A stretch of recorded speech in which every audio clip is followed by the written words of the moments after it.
Hello my fellow hunters and welcome to Monster Hunter Morph episode 89 in this series, because it is a lot of information, a lot of research, and I also didn't want to make the video too long. It's all about the amped uptime of Prolonger.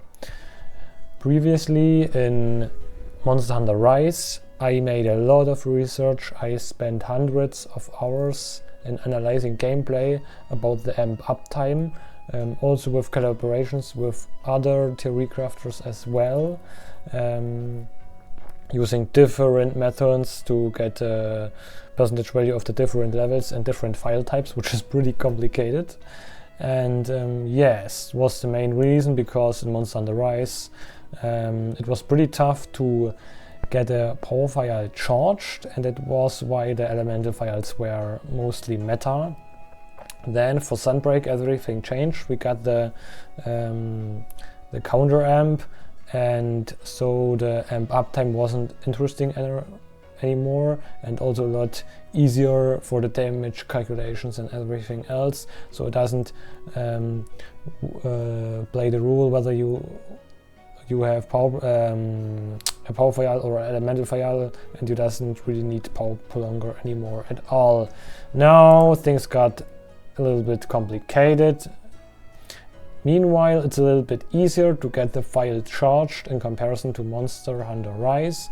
Hence, we have a counter which gives us more charge value than previously in the vanilla base game from Monster Hunter Rise. But it's still, yeah, especially for the power files, they're pretty hard to get amped if you didn't have a monster which gives you a lot of counters or abilities. So first of all, I'm gonna explain you. I just read this here, what I've already written. So in this video we just talk about the realistic uptime, and in the next video maybe we're going to talk about the DPS change, which I'm also will mention you in the here at the intro. So if you change my log, you can see that I added the Prolonger tab. Maybe I rename it later in text skill. But yeah, so first about yes, some first words. Prolonger is a very difficult ability to calculate. Theory and practice differ greatly. Many factors come into play, such as the player's skills, the number of counters the monster can inflict, especially increase your charge, which you gain from the counter. The fact that the end of quest is never the end of the end state also make the calculation particularly difficult to determine the amped uptime. Therefore, my calculations are based on analysis of hundreds of gameplay videos. The analysis will start of the first hit, or also from KG Pang. He made a Python script or so analyzing YouTube videos, which indicates the red eye of the monster. So if the monster eye was red, this was the time when the uptime analysis was started, or wasn't recorded. Yes, and also it's not really collaborations, but I've made a exchange in comments or wrote with them personal with other theory crafters. All this data is from the 5th generation, so this uptimes doesn't include the counters you made. Yes, so most of you maybe already know that I analyzed more than 200 speedruns to get the amp uptime, and I also made a cycle DPS calculator in Monster Hunter Rise to get a approximately difference when it comes to DPS of the Switch X. So KG Pang did one of the most important analysis. He made a video with which I highly recommend it. Until yet it only has 1000 views, but it deserves a lot more, and he showed you the approximately Switch X amp uptime with the red eye indicator, with elemental exhaust file and power file. So para file and poison file wasn't included, and yes, he did it with the video analysis tool. So if you're interested, I recommend to check this out. And he also made a Reddit post where you can read everything what we've analyzed. It's absolute crazy amount of information. Also, thanks to Kukapura, we made a cycle DPS calculator in the post together, which you're maybe already familiar with. In the calculator, you can choose your file type, like here, and you have a multiplier with explanation here. And if you change the file type, for example Exhaust, Prolonger level 2, this multiplier will change depending on the file type. For example, if you have Dragon End 3, it's 0.75, and if you're Prolonger level 0 with a power file, you only have 0.35. So I also included this tab which he made. So this is this one.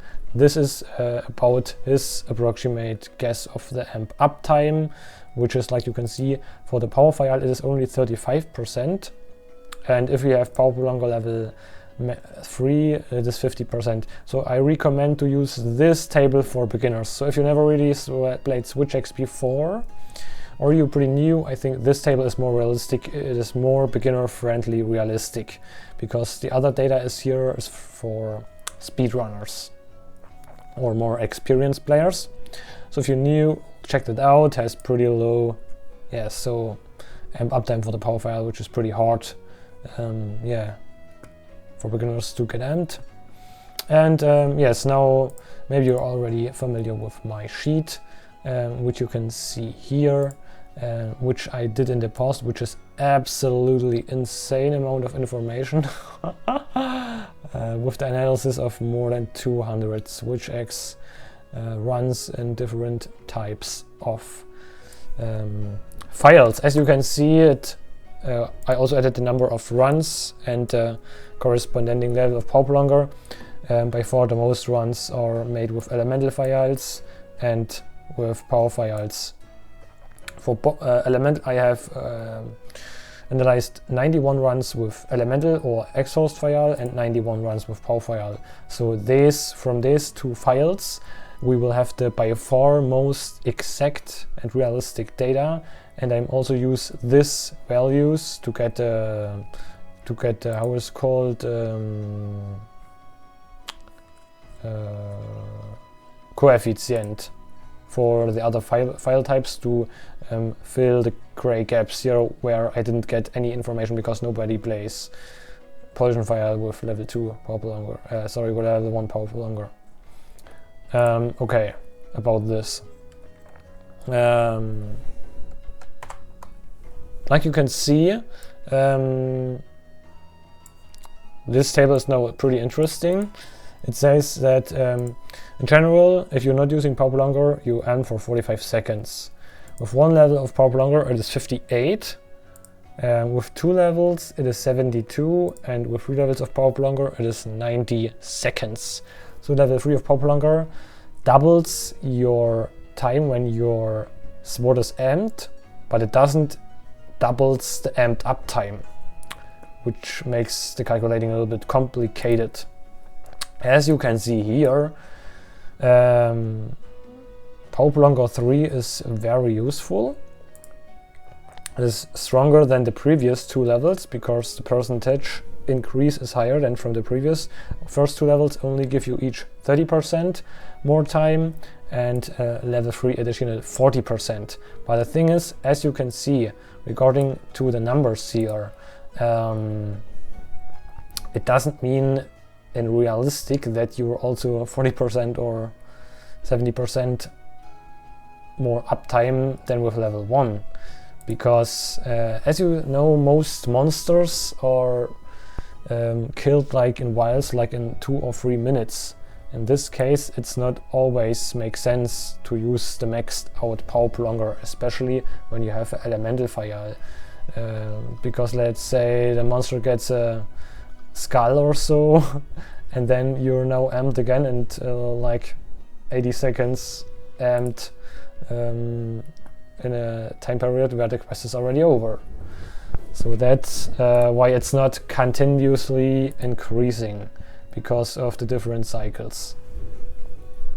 There's like different cycle types. For example, it makes sense to use Power Prolonger 1 or 2 if the quest takes only 2 or 3 minutes, and Power Prolonger 3 is better if you're going like for 5 minutes plus quests. In this case it's a lot better.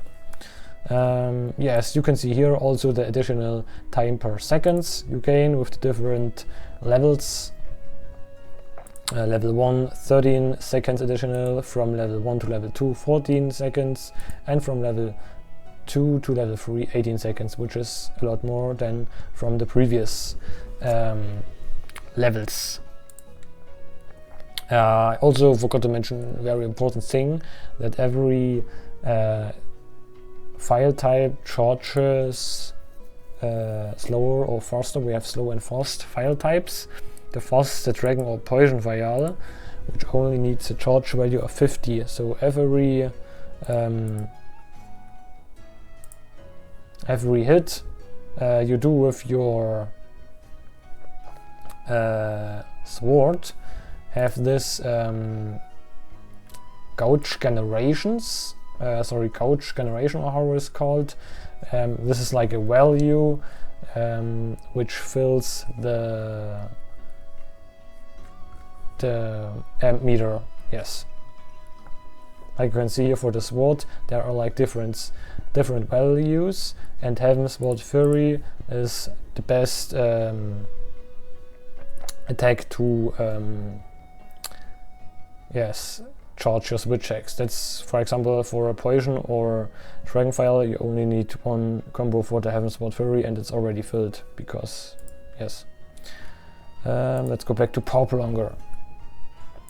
And like you can see, a Power Phial needs 3 times longer than a regular dragon Phial, or it needs more than double of the hits as from Elemental Phial. It's a charge value of 150, which is extremely high, and it took a lot of time to fill that amper up. That's why I highly recommend to always run Power Prolonger level 3 on a Power Phial. But in practical value it's a lot different, as you can see.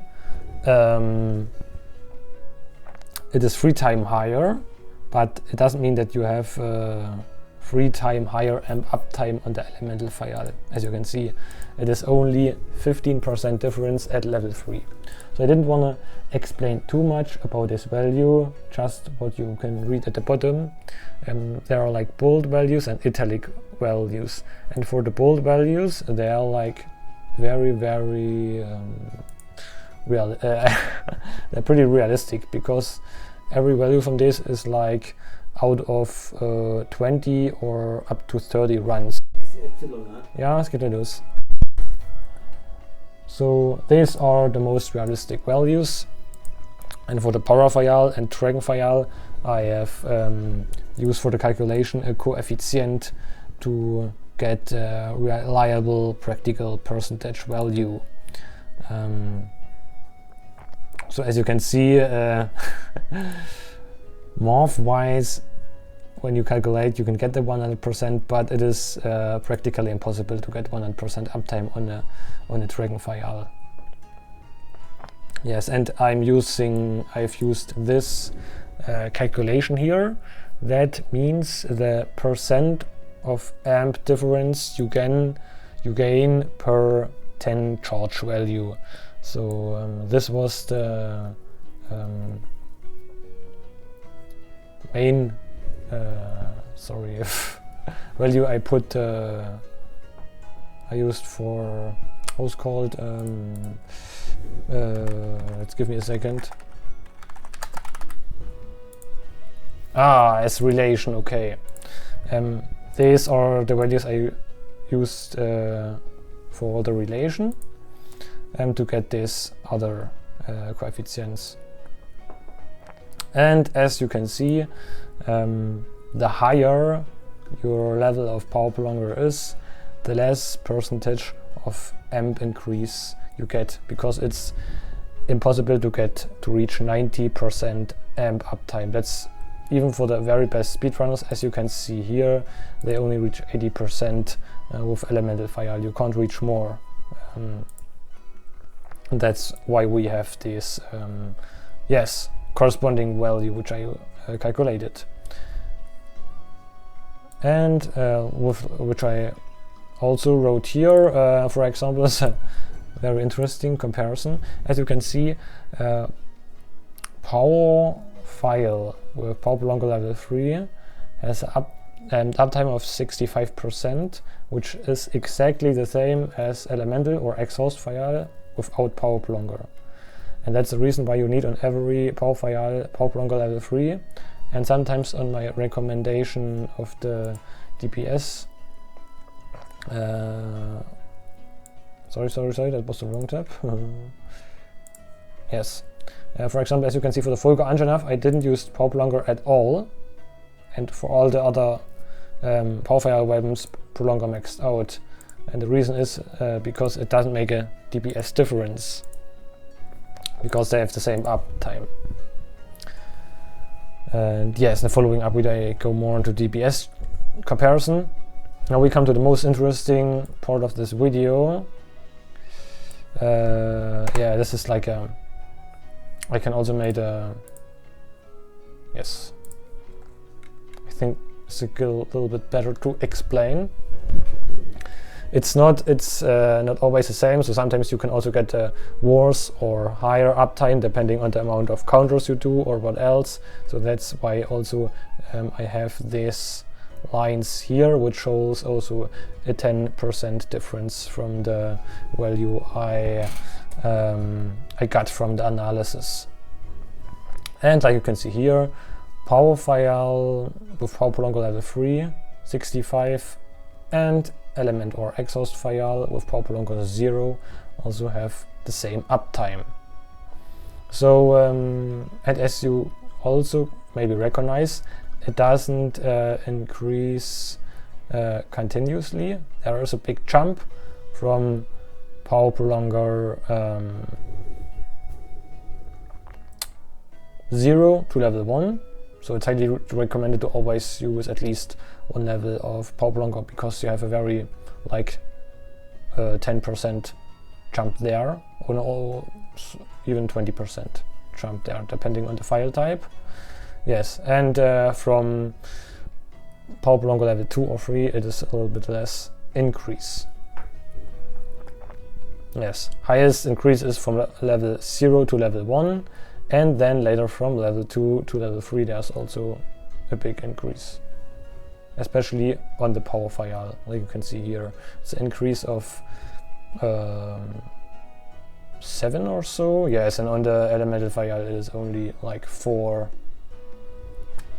Yeah, so you can check this out. I put it in the spreadsheet, and in the next video I'm going to talk a little bit more about the influence of the DPS.